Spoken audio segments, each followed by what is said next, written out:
ओम स्थापकाय च धर्मस्य सर्वधर्मस्वरूपिणे अवतार वरिष्ठाय रामकृष्णाय ते नमः। ఆకాశం కింద ఉన్నటువంటి దేశాల్లో భగవాన్ శ్రీ రామకృష్ణ దివిజన శారదామాత యొక్క కృపా కటాక్ష వీక్షణాలతో వివేకానంద స్వామి ఎంతటి విజయ దుందుబి మోగించాడన్నటువంటి విషయం మనకు తెలుసు. అయితే ఈ సందర్భంగా ఆయన పత్రికా విలేకరుల సందర్భంలో అంటే అమెరికాలో అడిగినప్పుడు చెప్పాడు, భారతదేశంలో కూడా సందర్భంలో చెప్పడం జరిగింది, నాకు వచ్చినటువంటి కీర్తి ప్రతిష్టలు ఇంకెవరికైనా గాని వచ్చి ఉంటే పిచ్చివాడైపోయేవాడు అని. అవునండి, అందులో అబద్ధమేముంది?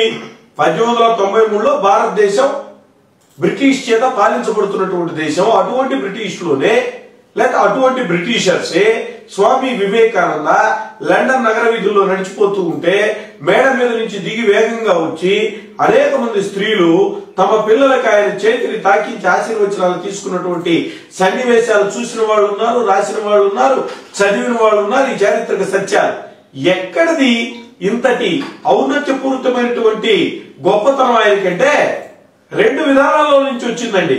ఒకటి, ఆయన భారతదేశ సంస్కృతి సంస్కారానికి సంబంధించినటువంటి భారత రామాయణ భాగవత ఉపనిషత్ సంబంధమైనటువంటి అంశాలన్నింటినీ ఆయన ఆకలింపు చేసుకున్నాడు. తన కండరాల్లో, తన నరాల్లో, తన రక్తంలో, తన బుద్ధిలో, తన మేధస్సులో, తన హృదయంలో, తన గుండెలో ప్రసరించేటటువంటి రక్తంలో అణువున జీర్ణించుకున్నటువంటి వ్యక్తి. కాబట్టి ఈ భారతీయ సంస్కృతి సంస్కార సంప్రదాయాల వల్ల ఆ పుట్టినటువంటి బలం ఏదైతే ఉందో, పుట్టినటువంటి పవిత్రత ఏదైతే ఉందో, పుట్టినటువంటి శక్తి ఏదైతే ఉందో, పుట్టినటువంటి ఆ ఔన్నత్యపూరితమైనటువంటి గొప్పతనం ఏదైతే ఉందో అది స్వామి వివేకానందులో పవిత్రతగా మారి వ్యక్తం చేయబడింది.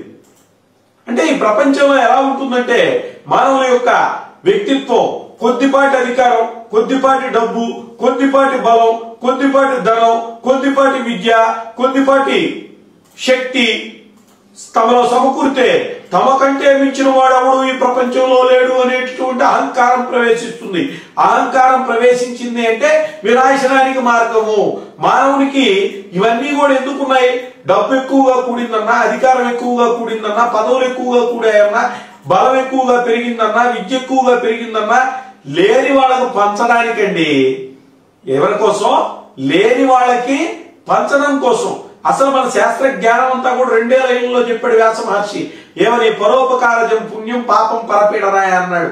ఎవరో ఆ మహానుభావుని అడిగాడు, అయ్యా నువ్వు 18 పురాణాలు రాశావు, నువ్వు అద్భుతమైనటువంటి భారతం రాశావు, ఆ అమూల్యమైనటువంటి భాగవతాన్ని మాకు అందించావు, అంతా బాగుంది స్వామి, అవన్నీ చదవాలంటే సంస్కృతం కావాలి, సంస్కారం కావాలి, సంప్రదాయం తెలియాలి, ఇవన్నీ మాకు తెలియవు, కనీసం మమ్మల్ని కాపాడడానికి మానీయ మహాత్మ అయినటువంటి జగద్గురు అయినటువంటి వ్యాస మహర్షి ఒక్క లైన్లో చెప్పవా, ఏందో అందులో ఉన్నటువంటి విషయం తండ్రి అని అడిగితే ఆ దయామయుడు, ఆ కరుణామయుడు, ఆ కారుణ్యమూర్తి చెప్పాడు, పరోపకారజం పుణ్యం పాపం పరపీడనం అన్నాడు. అరే బాబు, ఇతరులని పీడించడం, మానసికంగా గాని శారీరకంగా గాని ఏ రకంగా అయినా సరే పీడించడం అనేటటువంటిది పాపం రా బాబు, పరులకు ఉపకారం చేయడమే పుణ్యం అన్నాడు. ఈ అధికారాలు ఇవన్నీ వచ్చినప్పుడు ఎలా ఉంటుందంటే మనిషికి కన్ను మిన్ను మన్ను, కన్ను మన్ను మిన్ను కనపడదు. తర్వాత ఎట్టాకు అతను కనపడ్డు. ఎందుకంటే జాతస్య మరణం ద్రవం. ఈ ప్రపంచంలో ఎవడా బతికిన వాడంటే ఎవడు? కానీ కొందరు బతుకున్నారు. ఎలా బతుకున్నారు? కీర్తి జయంతితే సుకృతినో, వాళ్ళు మంచి నడవడికతో కూడినటువంటి వ్యవస్థని కలిగి ఉండడం వల్ల వాళ్ళు ఈ లోకంలో గుర్తున్నారు. లేకపోతే ఎందుకు గుర్తుంటారు? వాళ్ళు గుర్తుండరు. గాంధీ గుర్తున్నారు, లాల్ బహదూర్ శాస్త్రి గుర్తున్నారు, మహానుభావుడైనటువంటి నేతాజీ సుభాష్ చంద్రబోస్ గుర్తున్నారు, రామ్ ప్రసాద్ బిస్మిల్ గుర్తున్నారు, అష్ఫకుల్లా ఖాన్ గుర్తున్నారు, మార్టిన్ లూథర్ కింగ్ గుర్తున్నారు, నెల్సన్ మండేలా గుర్తున్నారు. ఎట్ట గుర్తున్నారు? వాళ్ళు అధికారంలో ఉన్నారని గుర్తులేరండి. పరులకి, పీడించబడేటటువంటి మానవ సమూహానికి, కష్టాల్లో ఉన్నటువంటి ఆ మానవ జాతికి వాళ్ళు తమదైనటువంటి సందేశాన్ని, వాళ్ళలో ఉన్నటువంటి సందేహాన్ని తొలగించడానికి తమదైనటువంటి జ్ఞాన ప్రకాశంతో వాళ్ళు పనిచేశారు. కాబట్టి మనోవాక్కాయ కర్మలతో వాళ్ళు ఏదైతే మాట్లాడారో, ఏదైతే చెప్పారో, ఏదైతే ఆలోచించారో ఆ మంచిని ఆచరించారు. అవునండి, ఈ విషయాలన్నీ మనం పాశ్చాత్యుల నుంచే నేర్చుకోవాల్సిన అవసరం లేదు. మన గ్రంథాలలో, ప్రాచీనమైనటువంటి గ్రంథాలలో 2022 సంవత్సరాల క్రితమే రాసిపెట్టినటువంటి విషయాలు ఇవన్నీ కూడా. మనస్సేకం వచస్సేకం కర్మణ్యేకం మహాత్మన వచస్సన్యత్ మనస్సన్యత్ కర్మణ్యత్ దురాత్మన. అరే బాబు, దుర్మార్గులకి సన్మార్గంలో నడిచే వాళ్ళకి పెద్దగా మీరు ఆలోచించాల్సిన అవసరం లేదు. మనసులో మంచి ఉండి, నోటిలో మంచి ఉండి, ఆచరణలో మంచి ఉంటే వాడు మహాత్ముడండి, కాదనేది ఏముంది? అయితే అధికారము లేకపోతే పట్టాభిషేకం లేకపోతే విత్తం అంటే డబ్బు ఇవన్నీ వస్తే మనిషి మనస్తత్వం ఎలా ఉంటుంది అనే దానికి ఓ చిన్న ఉదాహరణ. ఓ సందర్భంలో ఛత్రపతి శివాజీని తయారు చేసి ప్రపంచంలో ఉన్నటువంటి మానవ జాతికి ఒక ఆదర్శవంతమైనటువంటి వ్యక్తిగా ప్రతిష్టాపన చేసినటువంటి మహానుభావుడైనటువంటి సమర్థ రామదాసు జీవితంలో జరిగినటువంటి ఒక సంఘటన ఏమిటయ్యా అంటే, సమర్థ రామదాస్ గారు ఒక దగ్గర కూర్చొని ఉన్నారు. ఒక దగ్గర కూర్చొని మాట్లాడుతూ ఉన్నారు వచ్చినటువంటి భక్తులతో. అక్కడికి ఒక వ్యక్తి వచ్చాడు. ఒక వ్యక్తి వచ్చి, ఏమయ్యా నువ్వు సమర్థ రామదాస్ అని అడిగాడు. నేను సమర్థ రామదాసు కాదండి, రామదాసునే, చెప్పండి అని అన్నాడు. ఏం లేదు, భక్తులతో కాదు, మన ఇద్దరం ఇలా ఈ నది మీద నడుచుకుంటూ పోయి మాట్లాడతాము అన్నాడు. ఎందుకండి నడుచుకుంటూ వెళ్ళి మాట్లాడాలి అన్నాడు. నీకు ఆ మహత్తు లేదు, నడుచుకుంటా వెళ్ళేటటువంటి మహత్తు నాకుంది ఆ మహత్తు అన్నాడు. ఎక్కడికి పోయి మాట్లాడుకోవాలన్నాడు. నడుచుకుంటా అవతల పోయి మాట్లాడుకుంటాం అన్నాడు. అప్పుడు ఆయన చెప్పాడు, నా దగ్గర ఉన్నటువంటి భక్తులు ఇచ్చినటువంటి ధనంలో ఈవేళ అనుకునేటటువంటి మారకంలో రూపాయి కానీ ఇస్తే ఈ ఒడ్డు నుంచి ఆ ఒడ్డుకు దాటుతాడు కదా. నువ్వు కష్టపడి సాధించినటువంటి ఆ శక్తి ఏదైతే ఉందో, విద్య ఏదైతే ఉందో, దాని నది మీద నడిచిపోయేటటువంటిది ఎవరి కోసం ప్రదర్శించాలి, ఎవరి కోసం ఇదంతా చేయాలి? నువ్వు మానవుని యొక్క జీవిత లక్ష్యం దైవ సాక్షాత్కారం, దైవాన్ని కలవడం కదా, దైవాన్ని చూడడం కదా, దైవాన్ని దర్శించడం కదా. ఇవన్నీ నీకు వచ్చాయంటే దైవానికి ఉపయోగిస్తామని దేవుడు ఇచ్చాడు నీకు. నువ్వేంటి పని చేస్తున్నావు? రూపాయితో పోయేటటువంటి దానికి నీ సర్వశక్తిని నువ్వు ఉపయోగించాలంటున్నావేమిటి? అయ్యో, ఎంత అమాయకుడు! నీకుండేటటువంటి శక్తి ఏదైతే ఉందో, సముద్ర జలచరాలకు ఎప్పుడో ఉందా ఆ శక్తి. ఓ చేప పైనే ఎదగలదు, ఓ తిమింగలం పైనే ఎదగలదు, సముద్ర సర్పం పైనే ప్రయాణం చేయగలదు. ఇవన్నీ జంతువులే చేస్తూ ఉంటే నువ్వేంది పెద్ద గొప్పగా అంటున్నావు అన్నాడు. అంటే ఈ పవర్, ఈ శక్తి ఏదైతే ఉందో అదంతా కూడా దైవాన్ని సాక్షాత్కరించుకోవడానికి, లేకపోతే దేవుని యొక్క సృష్టి అయినటువంటి ఈ చెరా కదిలేటటువంటి అచరా కదలనటువంటి ఈ జగత్తుని కాపాడటానికి కానీ మన దగ్గర ఉంది అని డాంబికాన్ని డంబాన్ని ప్రదర్శించడానికి కాదన్నాడు సమర్థ రామదాస్ గారు. మరి ఈ లోకంలో ఉన్నటువంటి జనమంతా కూడా దాన్ని తెలుసా తెలీదా? తెలుసు, కానీ తెలియనట్టుగా నటిస్తూ ఉన్నారు.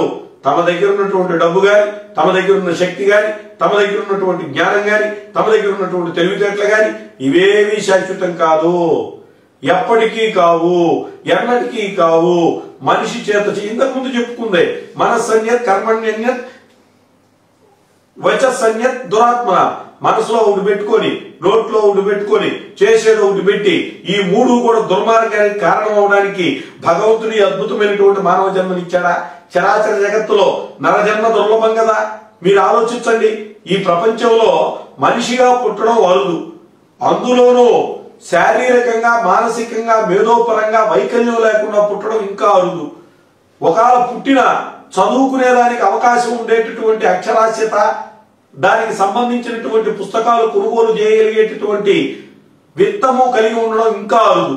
ఇవన్నీ ఉన్నప్పటికీ కూడా మనం సమాజం పట్ల ఆరాధనా భావంతో మన దగ్గర ఉన్నటువంటి ఆ జ్ఞానాన్ని పంచడం ఎంత అసాధ్యమైనటువంటిది. అందుకనే వివేకానంద స్వామి ఒక మాట చెప్పాడు, నా జీవితం అంతా కూడా రెండే కార్యక్రమాలు చేశాను, ఒకటి జ్ఞాన సముపార్జన, రెండు జ్ఞాన బోధ. He acquired the knowledge from various places, various books. After that, he distributed the knowledge to all places, in all places, in various places, various people. అంతే కదా. భారతదేశంలో ఆయన జ్ఞానాన్ని సంపాదించి పాశ్చాత్య దేశాలకు పోయి ఆయన ఎందుకు మాట్లాడినట్టు, ప్యారిస్ ఎందుకు పోయినట్టు, లేకపోతే బ్రిటన్ ఎందుకు వెళ్ళినట్టు, ఈజిప్ట్ ఎందుకు వెళ్ళినట్టు, లేకపోతే జపాన్ కి ఎందుకు వెళ్ళినట్టు, అమెరికాకి ఎందుకు వెళ్ళినట్టు? ప్రపంచంలో ఉన్నటువంటి గ్లోబ్ లో ఉన్నటువంటి ప్రఖ్యాతి చెందినటువంటి నాగరికత దేశాలలో ఆయన విజయ దుందుబి మోగించాడండి. చాలా మంది ఈ లోకంలో ఎరుపు రంగు కళ్ళతో చూస్తూ ఉంటారు. ఏమని చూస్తూ ఉంటారంటే, ప్రపంచంలో ఎక్కడికి తిరగకుండా కేవలం ఒక దేశంలో పుట్టి ఇంకో దేశంలో మాత్రమే బతికినటువంటి వ్యక్తులు చాలా గొప్పవాళ్ళుగా మాట్లాడుతూ ఉంటారు. ఆ పాశ్చాత్య దేశాల్లో ఉండేటటువంటి వాళ్ళందరూ ఎంత అమాయకం అండి. వివేకానంద స్వామి జీవితంలో వివేకానంద స్వామి ఎప్పుడూ కూడా తను గొప్పవాడని గాని ఎక్కడా చెప్పలా. Is the patriotic saint. ఆయన మహానుభావుడు పాశ్చాత్య నాగరికతను ఢీకొనడానికి ఈ భరత భూమి మీద పుట్టినటువంటి భారత మాత యొక్క సేవకుడైనటువంటి సన్యాసి యోధుడు. ఆయన జీవితాన్ని మనం అధ్యయనం చేసినప్పుడు మానవ జీవితం యొక్క లక్ష్యం మనకు అర్థమవుతుంది. మనిషి ఎలా బతకాలి, ఎందుకు బతకాలి అనేటటువంటి విషయం అర్థమైనప్పుడు మన వాద వివాదాలకి చోటే ఉండదు కదా. మరి ఎందుకు ప్రయత్నం చేయడం లేదు మనం? అంటే ఈ దేశంలో పుట్టి ఈ గడ్డ మీద బతికేటటువంటి మనం, ఈ గాలి పీల్చేటటువంటి మనం, వివేకానందుడు సందర్భంలో ఒక మాట కూడా అంటాడు, ప్రపంచం అంతా కూడా సత్యమే ఉంటుంది, ఎప్పటికీ నశించదు. కానీ మిత్రులారా, ఎప్పుడు నశిస్తుందంటే నా దేశంలో ఉన్నటువంటి ఆధ్యాత్మికత శూన్యానికి వెళ్ళినప్పుడు ఈ ప్రపంచం కూడా ఈ శూన్యంలో కలిసిపోతుంది, చూసేటటువంటిదంతా కూడా కనిపించకుండా పోతుంది అన్నాడు. ఇంత గట్టిగా బలంగా మన ఆధ్యాత్మిక శక్తిని మేల్కొల్పాలి. అందుకనే స్వామి వివేకానంద అంటాడు, you conquer the world with your spirituality. ఎందుకంటే కత్తులతో జయించినటువంటి అలెగ్జాండర్ ని ఎవరు పట్టించుకోరండి. అక్కడ కూడా అలెగ్జాండర్ మొత్తం జయించలేకపోయాడు. కుత్తుకలు కోసినటువంటి చెంగీజ్ ఖాన్ ఎవరు పట్టించుకోరండి. గ్లోబ్ అంతా జయించలేకపోయాడు. ఈ ప్రపంచంలో ఉన్నటువంటి మేధావులు ఎవరు చేయలేనటువంటి పనిని ఒక ఆధ్యాత్మికమైనటువంటి స్వామి వివేకానంద భరతమాత పుత్రుడుగా స్వాతంత్రం లేనటువంటి దేశాన్ని నుంచి వెళ్లి పరిపాలకులైనటువంటి దేశంలో పూజనీయతను పొందినటువంటి ఆ మహానుభావుని యొక్క జీవితాన్ని మనం అందరం అధ్యయనం చేయాలి. అదే మన సంకల్పం, అదే మన ధ్యేయం, అదే మన ధ్యానం, అదే మనలో దాగి ఉన్నటువంటి నిబిడీకృతమై ఉన్నటువంటి సత్యాన్ని, నిబిడీకృతమైనటువంటి సేవా దృక్పథాన్ని, నిబిడీకృతమైనటువంటి దేశభక్తిని వెలికి తెస్తుంది. అలా వెలికి తెచ్చేటటువంటి విధంగా స్వామి వివేకానంద జీవిత చరిత్రని మనందరం చదువుదాం, మనమందరం ఎదుగుదాం. మనం ఎదగడం అంటే దేశాన్ని ఆకాశం కింద ఉన్న దేశాల్లో శిఖర స్థాయిలో నిలపడం అవుతుంది. జగద్గురు స్థాయికి మనం చేరాలి అంటే ఖచ్చితంగా స్వామి వివేకానంద యొక్క జీవితాన్ని మనం అందరం అధ్యయనం చేయాలి. అలా అధ్యయనం చేయడానికి వీలుగా మన మనస్సుని, మన వాక్కుని, మన శరీరాన్ని ఆ రామకృష్ణ శారదామాత వివేకానందుల యొక్క ఆశీస్సులతో ప్రేరేపితమవుగాక.